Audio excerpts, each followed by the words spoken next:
بسم اللہ الرحمن الرحیم۔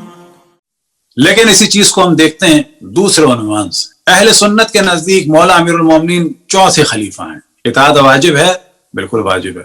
مخالفت حرام ہے، بالکل حرام ہے۔ اب جب وہ چوتھے خلیفہ ہیں تو اس وقت عالم اسلام کی جو پہلی جنگ تھی وہ کس نے مسلط کی چوتھے خلیفہ پہ؟ رومن امپائر نے کی۔ کوئی رومن لیڈی آئی تھیں یا کوئی جاپان سے سامورائی وغیرہ لیڈی آ گئی تھی؟ کس نے جنگ مسلط کی خلیفہ کو؟ زوجہ رسول نے مسلط کی۔ آپ کو پتا ہے صحابہ کے فضائل، اور آپ کو پتا ہے کہ صحابہ کی مخالفت حرام ہے، آپ کو پتا ہے صحابہ کو برا کہنے سے انسان کافر ہو جاتا ہے، تو سوال یہ پیدا ہوتا ہے کہ حضرت عائشہ کو نہیں پتا تھی یہ چیزیں؟ چوتھے خلیفہ کی اطاعت واجب ہے یا نہیں؟ اصل میں وہ کہہ رہی تھیں کہ تیسرے خلیفہ مارے گئے تو انہوں نے انتقام کیوں نہیں لیا، یعنی اعتراض کر رہی تھیں۔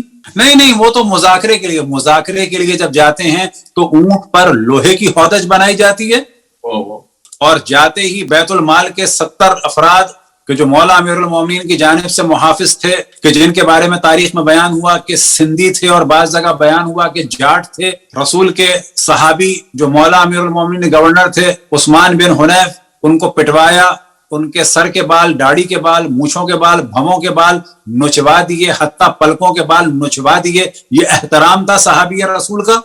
اور اس کے بعد پہلے تو حکم دیا تھا مار دو، لوگوں نے سمجھایا محترمہ کو کہ یہ مر گیا تو اس کا بھائی جو ہے وہ پاورفل ہے مدینہ، تو کہا کہ یہ سب کچھ کرو، مارو پیٹو، داڑھی بھویں مونچھیں بال نوچو، مونڈے نہیں تھے، نوچے تھے۔ اب ہمارے لوگ کہتے ہیں جی علی کے گورنر کے، ہاں لیکن وہ صحابی رسول تھے۔ مولا امیر المومنین کے بعض اصحاب صحابی نہیں تھے، لیکن یہ صحابی تھے مولا کے بھی، لیکن سب سے بڑھ کے رسول اللہ کے صحابی تھے۔ اس صحابی رسول کو مارنا اور پیٹنا جائز تھا، یہ مذاکرے کا حصہ تھا۔ اب نوبت یہاں تک آتی ہے کہ قتل عام کا بازار گرم ہو رہا ہے، اور مولا کے مصائب میں تو واقعاً اتنا ہی کافی ہے کہ ایسے افراد سے مقایسہ کیا جا رہا ہے کہ جن میں اتنا فرق ہے کہ آسمان اور زمین کا۔ مولا کا مقایسہ ہو رہا ہے کہ بعض جگہ بیان ہوا کہ مقایسہ تو اپنی جگہ، بعض دفعہ مولا کو کافر تک کہا گیا، تارک الصلاۃ کہا گیا۔ شام میں خبر پہنچی تو لوگوں کو تعجب ہوا کہ علی مسجد میں صبح کی نماز کے وقت مسجد میں کیا کر رہے تھے، کیا نماز پڑھتے تھے؟ اب یہاں پر ہم دوبارہ سوال کریں کہ چوتھا خلیفہ بننے کے بعد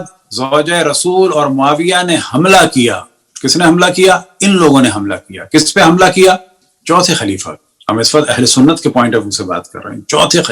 چوتھے خلیفہ پر حملہ کیا کہ جن خلفاء کو ماننا واجب ہے، جن کی مخالفت حرام ہے۔ آج کوئی نہ مانے تو کافر، آج کوئی اعتراض کر دے تو کافر، لیکن اس وقت کوئی ان پہ حملہ کر دے تو کوئی بات نہیں۔ چوتھے خلیفہ پر حملہ کرنے والوں سے مولا علی نے جنگ کی۔ چوتھے خلیفہ پر حملہ کرنے والوں نے حملہ کیا، چوتھے خلیفہ نے دفاع کیا۔ محترمہ مدینے سے فوج لے کے نکلی، لوگوں کو جمع کرتی ہوئی، اور بصرہ میں آ کر قتل عام۔ مولا امیر المومنین نے جا کر مدینے میں نہیں کسی کے ساتھ کوئی مار پیٹ، اتنا تنگ کیا مولا کو کہ مولا کو مدینے سے نکلنا پڑا، کوفے میں مرکز بنانا، ایسے حالات کر دیے تھے۔ جب وہاں مولا کو نہ مار سکے اور تنگ نہ کر سکے تو یہ محترمہ چلی ہیں مدینے سے مکے، اور مکے سے ہوتی بھی کہاں تک؟ بصرہ میں قتل عام کے لیے۔ یہ ہے جنگ جمل، مذاکرہ نہیں تھا، یہ ہے جنگ جمل۔